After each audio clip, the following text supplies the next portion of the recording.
To start, we have here the Sonic Hedgehog Sonic Tower Challenge.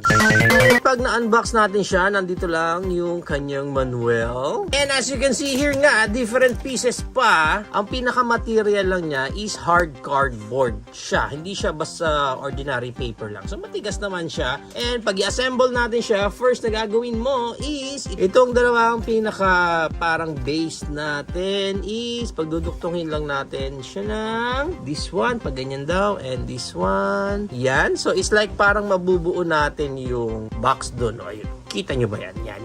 Okay, dito medyo hindi pantay. Pero dapat ganyan ang itsura niyan. And then, ang pinaka-essence lang ng game is time game siya. So, you only have 30 seconds and then paramihan lang kayo ng pwede nyong ma-stock up dito ng cardboards. Kahit anong pieces naman yata. So, for example, nag-timer na kayo, no? 30 seconds. And then, lalagyan mo yan dyan.